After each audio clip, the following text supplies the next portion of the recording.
history. We looked at the bronze figurines, we looked at its links to prominent Greek city-states in Sicily and South Italy in the Archaic period.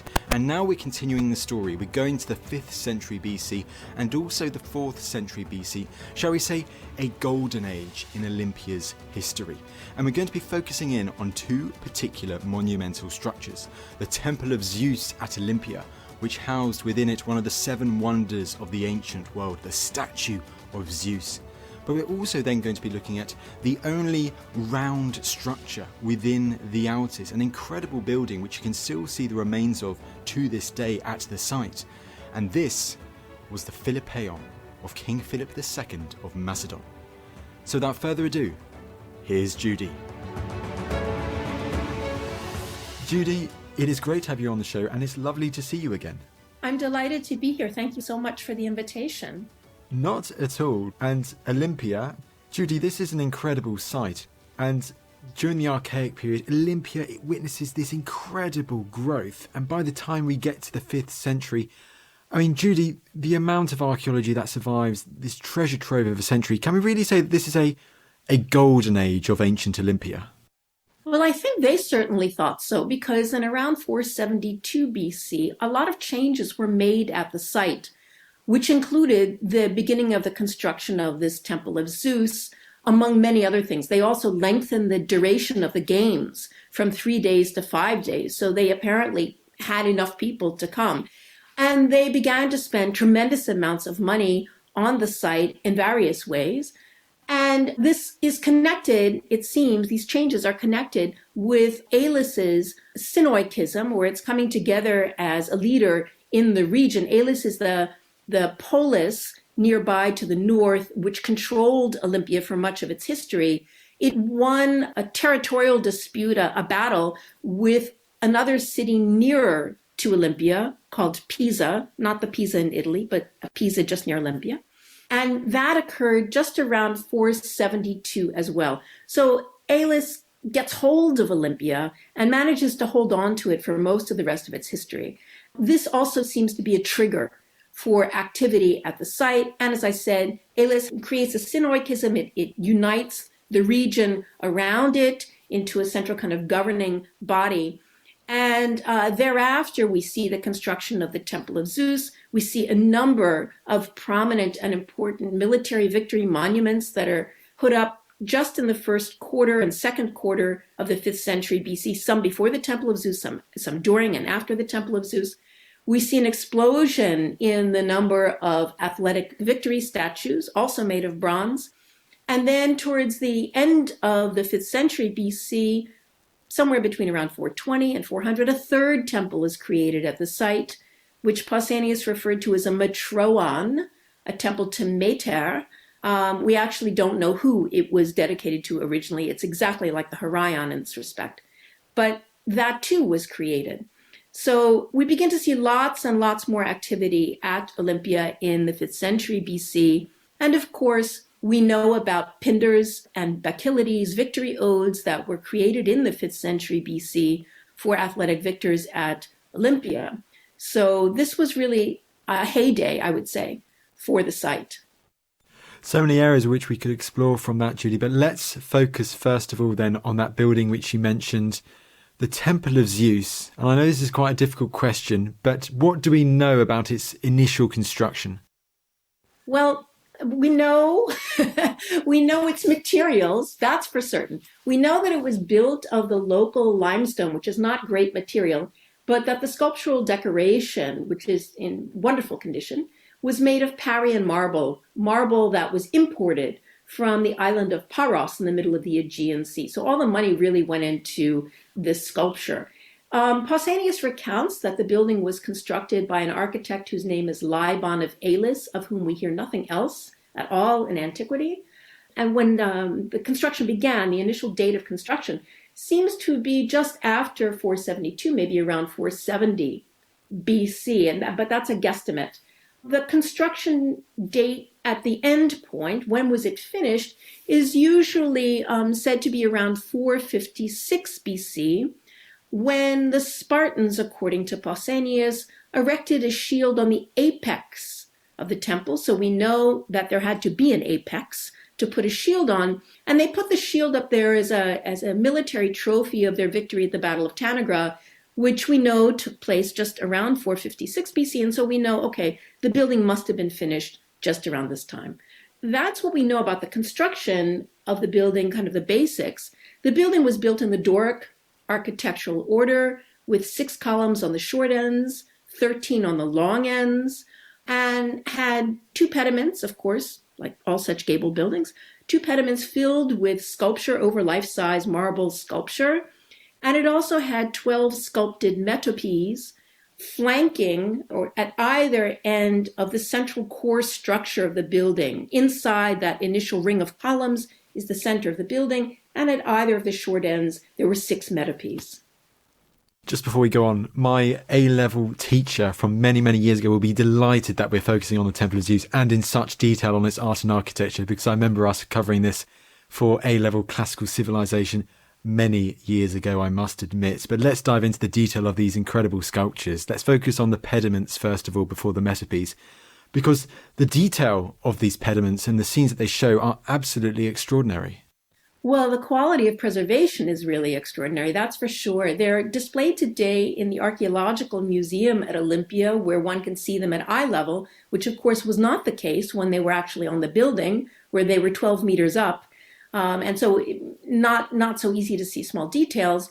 These marble sculptures were, of course, I should say, painted, right? So we have almost no traces of paint left on the pedimental sculptures. We have some on the metopes.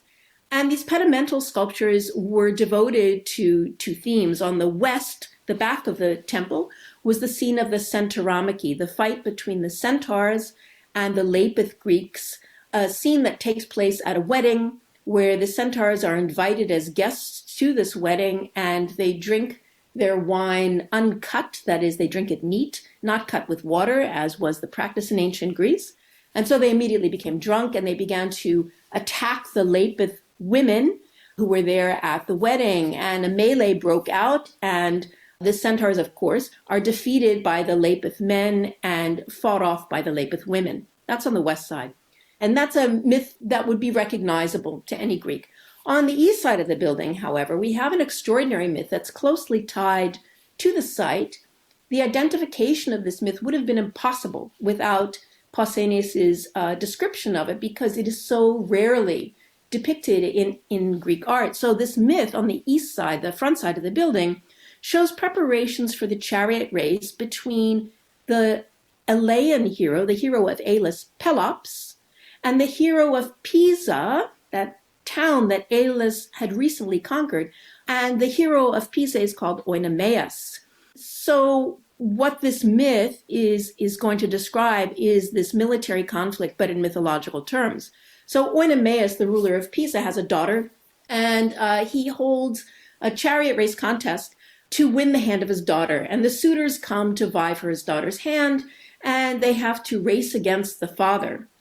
And 13 suitors had come and failed, which cost them their lives, because every time a suitor began to pull ahead of Oenomaus, he would plant a spear in their backs.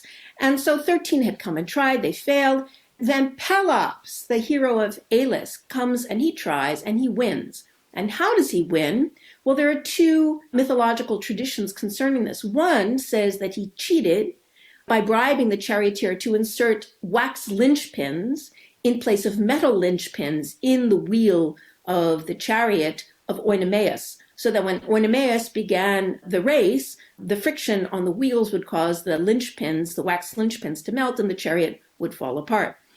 But the second tradition, or I should say the first tradition, is one that does not involve cheating, but in fact, Pelops, according to this tradition, was given winged horses by the god Poseidon, his erstwhile lover.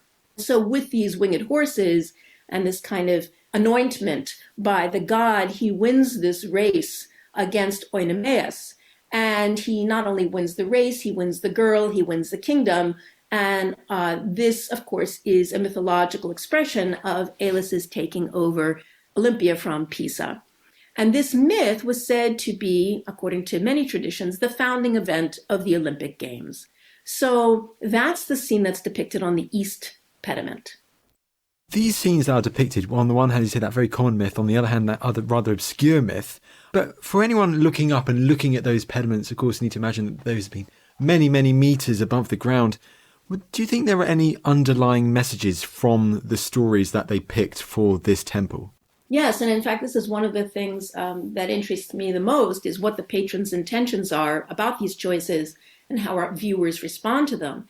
And I think that these pedimental compositions are meant to offer both positive and negative exemplars to the viewers, particularly the athletes, but not only the athletes. So it's very clear to see in the case of the Centauromachi, where some of the Lapith Greek men who were fighting off the centaurs use wrestling holds, real wrestling holds, on their opponents. And they, of course, fight nobly to fight off these bestial centaurs who are attacking the women. So they're acting in a heroic fashion. And in fact, in the center of the pediment on the west is the god Apollo, the god of moderation, right, who exhorts the Lapith men to fight against these centaurs. And not only are the Lapith men fighting, but so are the Lapith women, who were pushing the centaurs away and trying to resist the attacks of the centaurs. And in this sense, they offer a model of kind of chastity and virtue, that these not only are these women resisting the centaurs, they're doing so in an energetic, very physical and aggressive fashion. And prior to this time, the Centauromachi myth had never been used as architectural sculpture in Greece, never. And what's more, never shown with the women as part of this melee. Usually it was just the men fighting, when we see it in vase painting, for example. So now we have over life-size figures doing this. And then on the east pediment, we have also a kind of similar message, that is to say, Pelops wins, and he wins because the gods help him to win, which is in fact coming to reality now. According to the ancient Greeks, a person won, an athlete won at the Olympic Games because Zeus selected the athlete, not just because of the athlete's own talents. But in this case, Poseidon helps Pelops to win by giving him his winged horses, and Oenomaus, who was such a bad sport, loses. And so Pelops offers a kind of model for heroic behavior in this respect. One of the other interesting things about the East Pediment is that both of the protagonists, the male protagonists, are wearing armor and carrying weapons. And these are not suitable implements for a chariot race, in spite of Oenomaus' spear. But in fact, these weapons and armor are closely tied to Olympia and its associations with military victory. And by extension, this is an expression of the ancient Greek belief that athletics were the very best preparation for combat warfare. Well, slightly keeping on that topic then, let's focus on that other incredible architecture and art on the exterior of the Temple of Zeus. First off, Judy, the metopes. What are the metopes? The metopes are these 12 scenes that flank the short ends of the central portion of the temple, and all of them are devoted to the labors of Heracles, the son of Zeus, an athlete par excellence. Heracles not only has this filial connection to Zeus, but we have an abundant written literary tradition from the ancient world that links Heracles closely to Olympia. According to Pausanias, it was Heracles who laid out the boundaries of the Altus and who determined where visitors could and could not go, where they could and could not eat. And it was according to ancient authors that Heracles brought those olive trees to Olympia, from which the crowns of the victors were crafted. And Heracles, in some traditions, is said to have founded the hero shrine for Pelops, which is at Olympia. And according to another tradition, some ancient writers said that Heracles actually founded the Olympic Games. So he's got a lot of ties to Olympia, and we know that he had altars at Olympia as well. So all in all, he is a very apt choice alongside these pediment stories, these scenes, to be put on the exterior of the Temple of Zeus. Absolutely. And one of the most extraordinary things about the labors chosen, the 12 labors of Heracles that are chosen, is that they represent a large geographical range, but with a heavy concentration of labors that took place in the Peloponnese, the region of Greece in which Olympia is located. And one of them is a very, very local labor that had never been shown before anywhere. So it was something known from literature, but had no visual predecessor, and that is cleaning out the stables of King Augeas. And these are stables of horses, and they had never been cleaned. And so Heracles is given the unpleasant task of cleaning these stables. And what does he do? Well, of course, Athena helps him. He diverts a river to run through the stables and clean them out. And Augeas was apparently a local king. And this diversion of the river seems to, once again, reflect an actual historical event. We know that in around 700 BC, that is when the ash altar was dispersed over the site, that those at Olympia who were in control of the site diverted the Claudius River, which was running very close to the Kronos Hill, diverted it further to the west so that it would not flood the site so frequently. That is to say that this myth of Heracles seems to embody a real historical event that had taken place in the distant past.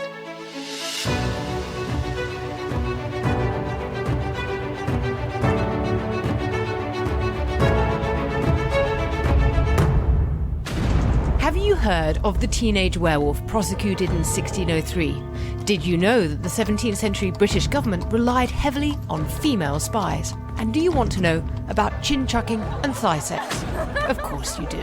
I'm Susanna Lipscomb, and my new podcast, Not Just the Tudors, is a deep dive into what I like to think of as the long 16th century.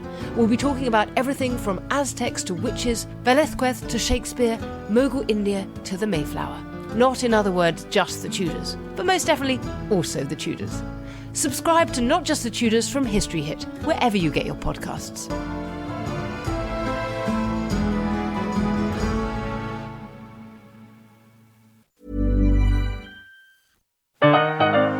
If you're like me and you love history, but in particular you love the smutty, salacious, gossipy history, then do I have the perfect podcast for you. If you fancy finding out about the slippery origins of lube or how Vikings linked sex and magic together, then listen no further.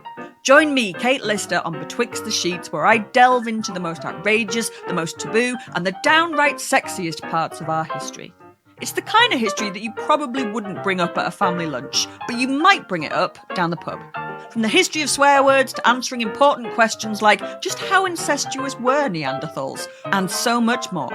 Listen every Tuesday and Friday wherever it is that you get your podcasts. A podcast by History Hit.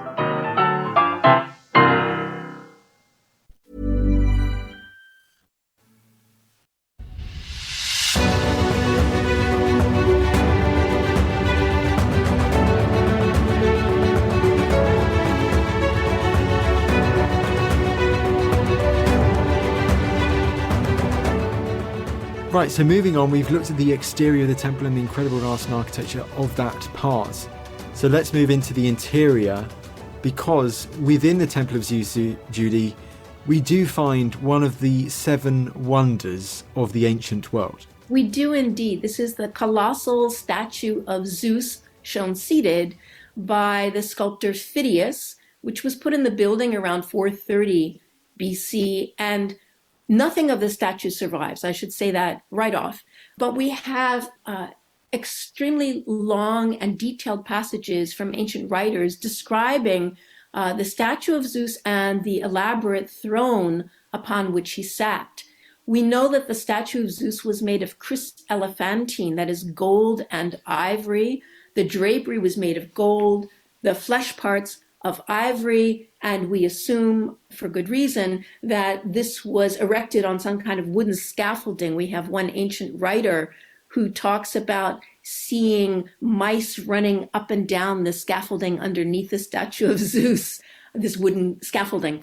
And he sat seated on this throne, which was decorated with precious materials and depicting all kinds of battles, mythological battles, as well as showing a number of mythological figures. And then there is one single figure of an athlete crowning himself as if he were a victor at the Olympic Games. In his outstretched hand, Zeus holds the figure of Nike, or victory. He sits very relaxed on this throne. And this sculpture was made by Phidias, who also made the statue of Athena Parthenos in the Parthenon in Athens on the Athenian Acropolis. The Athena statue was earlier than that of Zeus, and the Athena statue was standing. Her height, when she was fully standing, was 12.2 meters. At Olympia, Phidias later made the statue of Zeus seated, and at his seated height was 12.2 meters. And so we assume that there was some effort to kind of outdo himself, right? That if Zeus actually stood up, he'd be much larger than the Athena in the Parthenon. The viewing conditions of the Phidian Zeus were also quite special. There was a pool in front of him, a pool of olive oil, which we presume was placed there to retain moisture in the ivory, to keep it moist. And the roof of the Temple of Zeus at Olympia was made of translucent marble roof tiles, so that light filtered in through these translucent marble roof tiles and augmented the light coming from the doorway of the temple, so that there was this kind of wonderful atmosphere in the building, and God seemed to glow inside the temple. It's clever how you see so many of these ancient monuments, they take advantage of the natural light, to get that glow within the buildings, thinking perhaps like on Orkney or elsewhere. Julie, just one last mention on this statue on the interior of the Temple of Zeus, because you mentioned earlier how on the apex you had the Spartan shield. Do we also see other similar military dedications? Have they been uncovered nearby the temple or within the remains of the temple?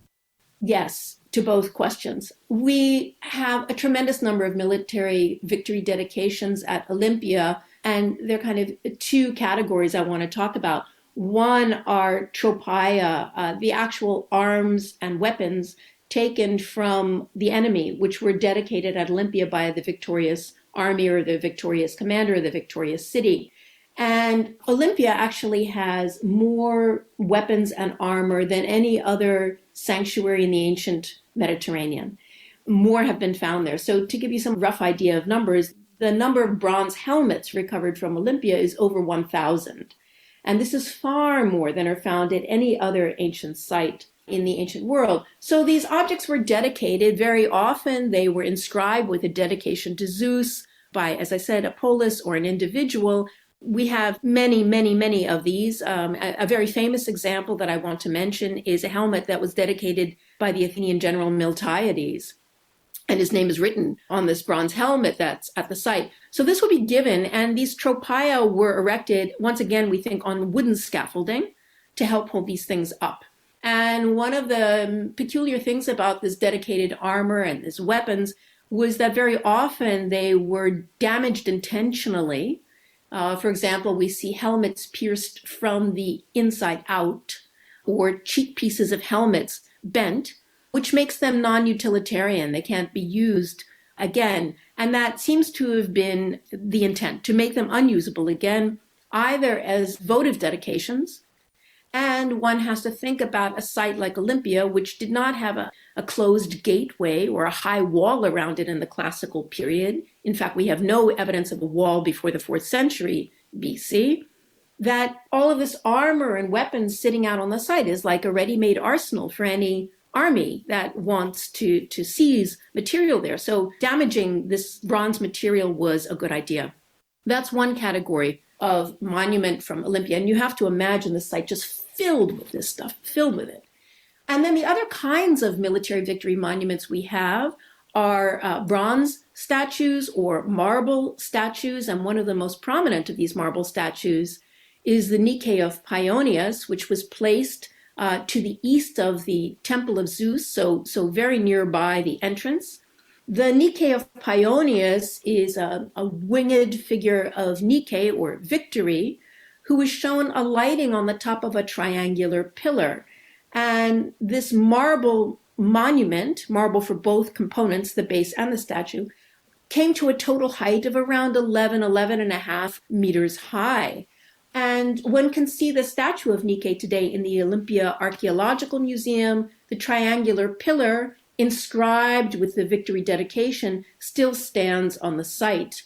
And this monument was put up around 424 BC as a military victory monument. to mark the victory of the Messenians and Naupactians over the enemy, which was Sparta.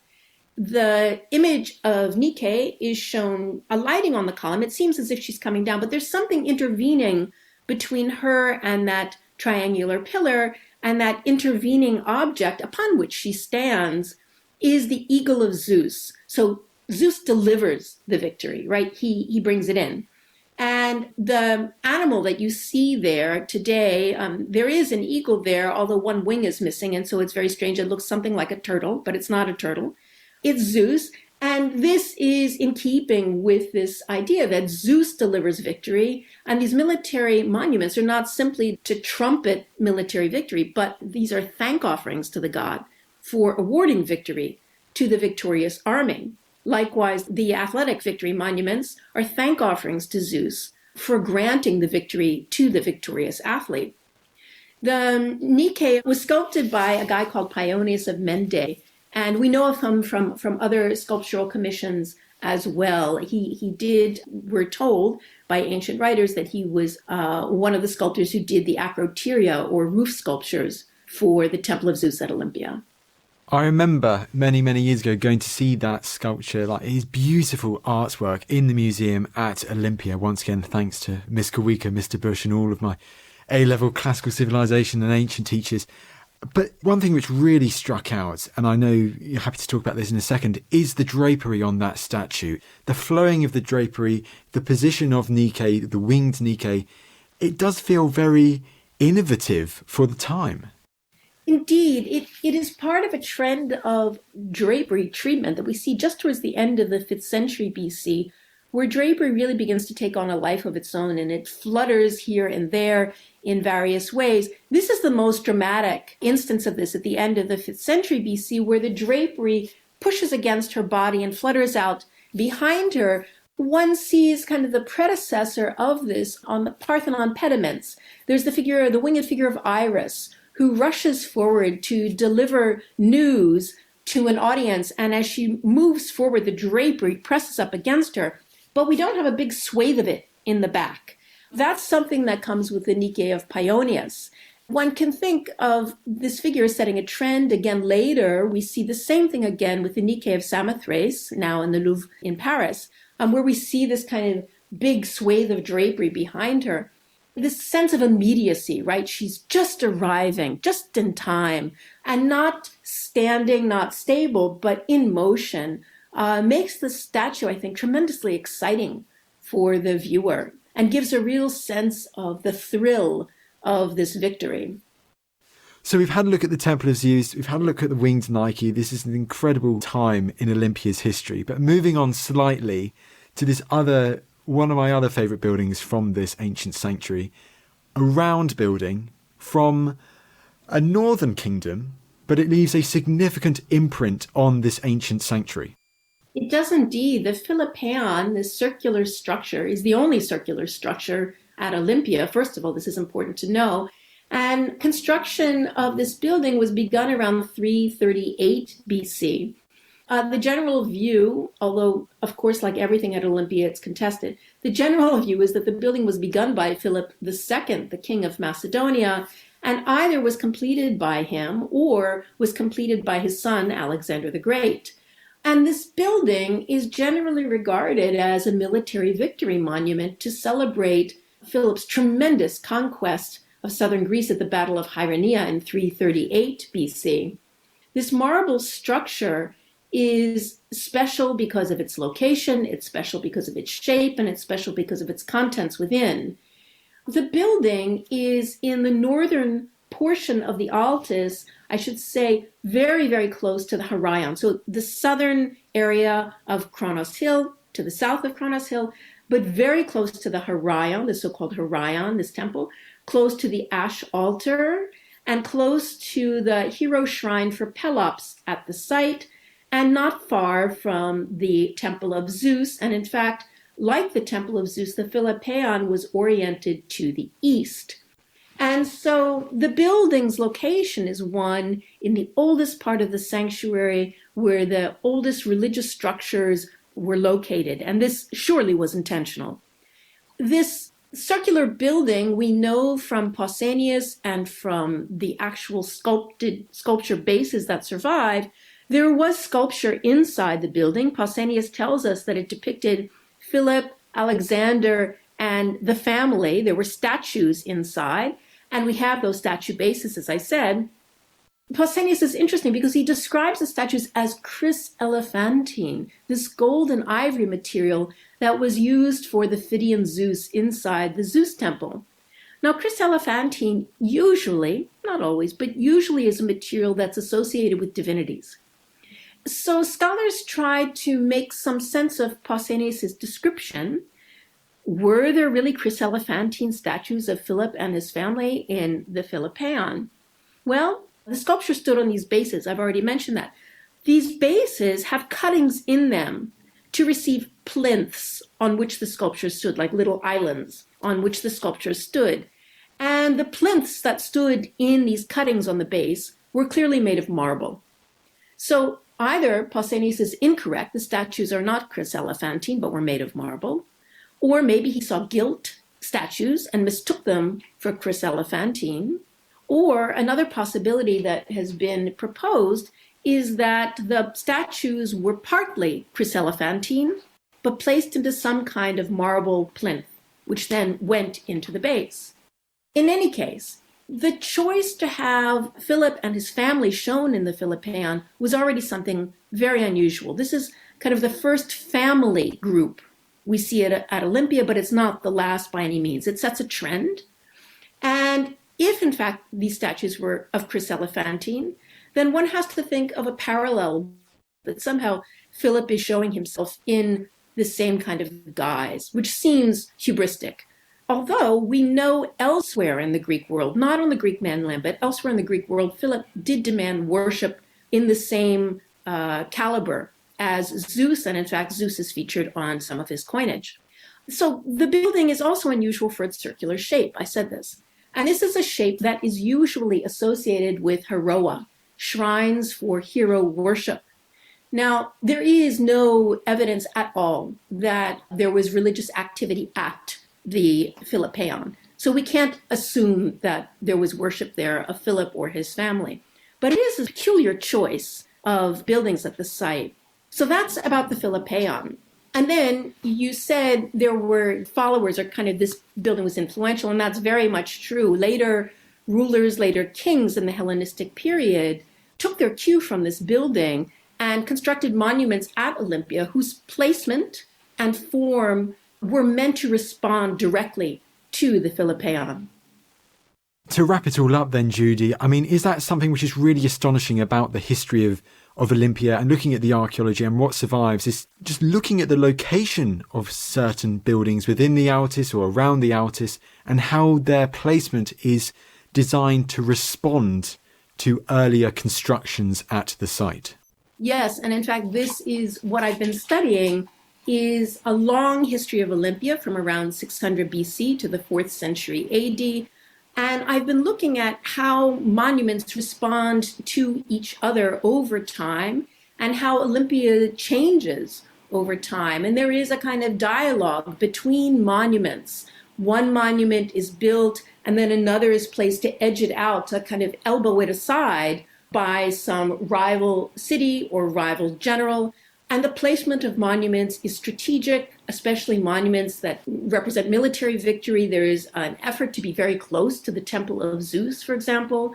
So the form and interaction of these monuments over time, and as Olympia changes from a Greek site to a Roman site, how all of this works together and monuments interact with one another and how they were placed has been the focus of my research for many years now. Absolutely, and you can go and learn all about that research in Judy's book. Judy, the book is called Olympia, A Cultural History. Judy, absolutely fantastic. This was a brilliant chat and lovely to see you again. Thank you so much for coming on the podcast. Thank you. It's been a pleasure.